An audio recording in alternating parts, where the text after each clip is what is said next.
Have you ever wanted to gather files from external third parties such as customers or suppliers and store them securely all in one location? I bet you have. You've probably used something like email for this in the past, and that kind of works, but it is very, very cumbersome. It gets messy very quickly. You've got to search through Inbox to find the files. You're probably downloading those files to your desktop. You're uploading them into a separate location.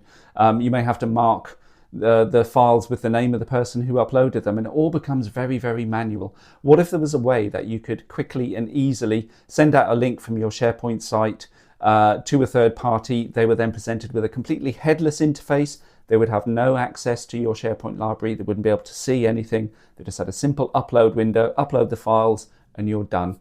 That's exactly what we're going to look at today. So you know the deal. Let's head on over to the computer and take a look.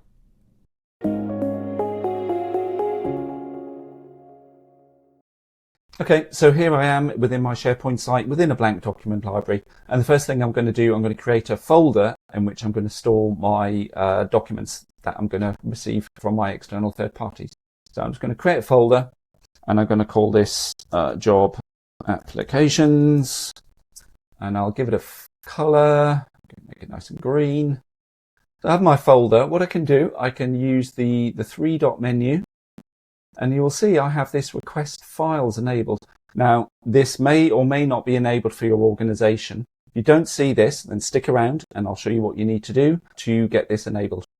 I can click on request files and I can give this a description. So as it says, let the recipients know which files you're requesting. So I'm just going to say, please upload your job application form. It says recipients will only see the file description you've entered and can only upload files to the folder. That's all they will see. We'll see how that looks for the end user very shortly. All I need to do now is click next, and it will give me this link that I can copy, and I can send that via email, or if I want, I can type in the recipient's email or list of emails here along with the message and send it. But I'm just going to copy this link. It's now in my clipboard. I can say done. So you can see the file request was created and I will receive a notification when someone uploads files. Brilliant. So now I'm playing the part of a third party who is going to upload my documents. I can paste that URL, which I've received via email, and click go. So this is the interface I see. It's completely faceless and headless. This is all I see. This asks me to please upload my job application form, so I can select file. Look at my desktop. I have a job application file here. I click on that and select upload. It's then asking me for my name, so I'm going to enter those details in here. James Kirk, and I'm going to click on upload. Finished uploading. We'll let them know that you've uploaded files. If I want, I can go in, I can upload more. So I can just select my files, just keep uploading. Let's have a look and see how that looks from the SharePoint side. So now I'm back in my SharePoint site. If I click through into my job applications folder, you will see this has been uploaded a few seconds ago by guest contributor. It was anonymous, so it doesn't know who actually uploaded it. So that's why it says guest contributor.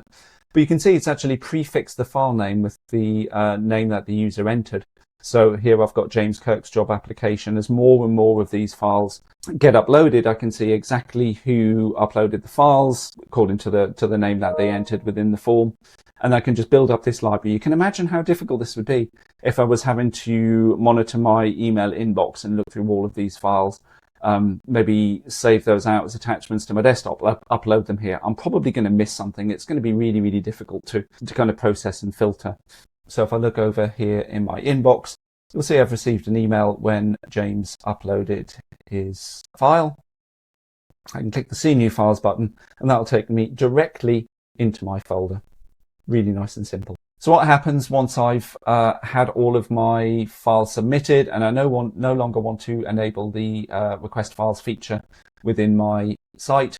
Really, really simple. I just go back to my folder, click on my three dots menu. I go to the Manage Access. You can see Groups, People, Links. If I go to the links, you'll see anyone with the file request link can upload only. All I need to do is remove that link The link will not work for anyone anymore. Yes, that's fine. Click on remove. Then even if anyone who's already got that link clicks on it, tries to upload a file, they will not be able to. So you can enable this for a specific set of time, then just disable the feature.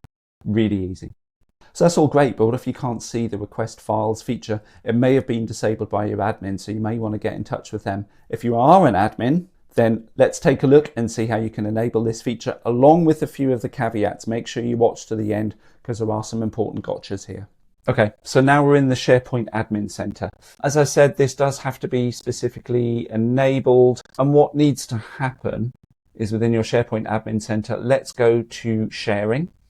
One of the things that needs to happen, you do need to be very, very careful with this. At the tenant level, sharing needs to be set to the most permissive level so that anyone can upload files. Users can share files and folders using links that don't require sign-in. That allows anyone out on the internet to be able to upload files generally into your tenant. Now, you have to be very, very careful with this. You can enable this at the tenant level, but you should only enable it on specific sites where you want this feature to actually live and be active. So if I go over to my active sites list here, so here I've got my test job application sites. If I click here and then look at the sharing, I have enabled the anyone external sharing option on this site. This will allow the request files feature to appear.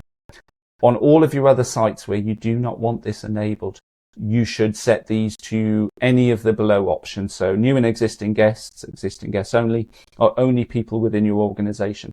It's really important that you only enable anonymous sharing for those sites where you specifically want the request files feature to be enabled. Don't use an existing site where perhaps your team are working on documents, because then you do have the potential to expose that site to external anonymous sharing. Create a site specifically for this purpose, for getting the files from anonymous third parties. And then once you've got all of those files, you can then copy those files and move them into a more secured location. I hope I made that clear. You do not want to expose data within your SharePoint sites. So use this carefully and use it sparingly. There we go, the request files feature. As long as you're quite careful and specific about which sites you enable this on, it really is a fantastic feature. Having that headless interface where people can just upload those files directly. They're all available with the name of the person who uploaded the file, all in a single location, so you can sort them, group them, filter them, export them. There's no messing around in inboxes. It really, really is a fantastic feature, and not one that many people use enough. And if you are interested in other features of SharePoint document libraries, then take a look over here at this video where we discuss the new SharePoint document library interface, or take a look at this video here where we talk about the new AI actions that are available along